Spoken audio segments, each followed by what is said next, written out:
Hi guys, welcome back. Today we are going to be reading Halloween Night. Halloween is just around the corner, so I figured we'd read a Halloween story.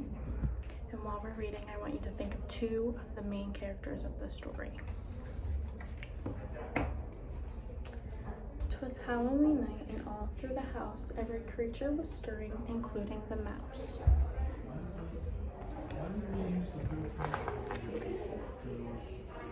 The walls were aflutter with little brown bats, while hordes of black spiders crept out of the cracks. By the fire in the kitchen, the witch stirred her brew. To make it more smelly, she threw in a shoe.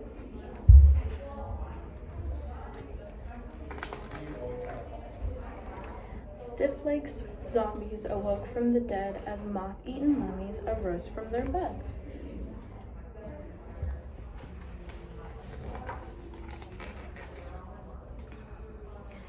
The pumpkins all grinned with ghoulish delight as little green creepies made treats for the night. Into each party bag they dropped 4 crunchy legs and a handful of grubs and 8 rotten eggs.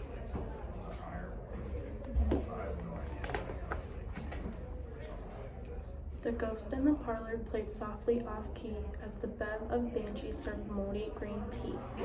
Ogre and Olaf set up the buffet with freshly picked bugs and soup of the day.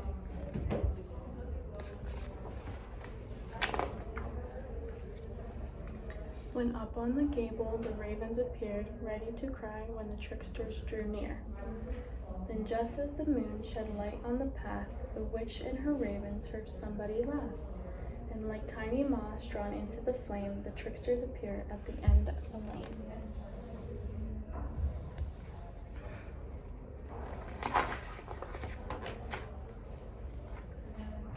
A witch, a toad, a ghost, and a bat, a vampire, a mummy, a yellow-eyed cat, a fairy, a ghoul, and a plump little rat.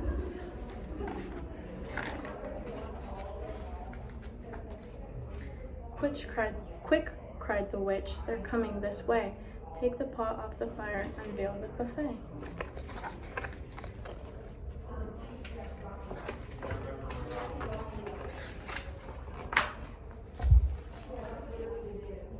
Then laughing and giggling the children all came, their feet treading lightly over the lane, all silly and giddy and looking for sweets, all shouting together, trick or treat.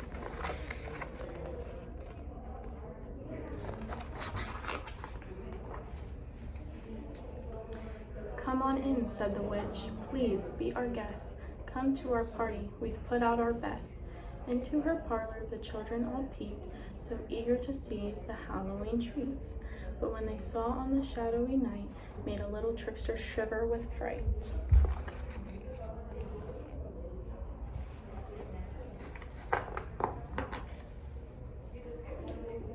Mummies and harpies and creepy green things, fishtails and stink bugs and dragonfly wings, newts and toads and lizards and mice, flies in the soup and crickets on ice, a ghost in the parlor and bats in the den, the witch's pet monster outside its pen, an ogre and Olaf and all of their friends.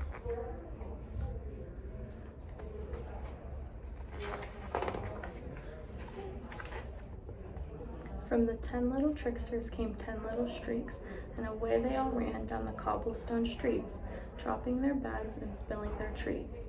Eek, ah, ow, yikes, yelp, eek, gag, heap, help, woo.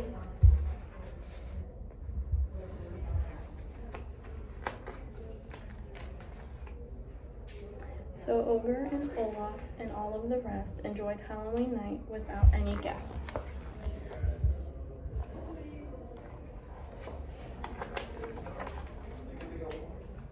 They each took home some leftover legs, some grubs and bugs and lizards and eggs, and all agreed on that night as they left that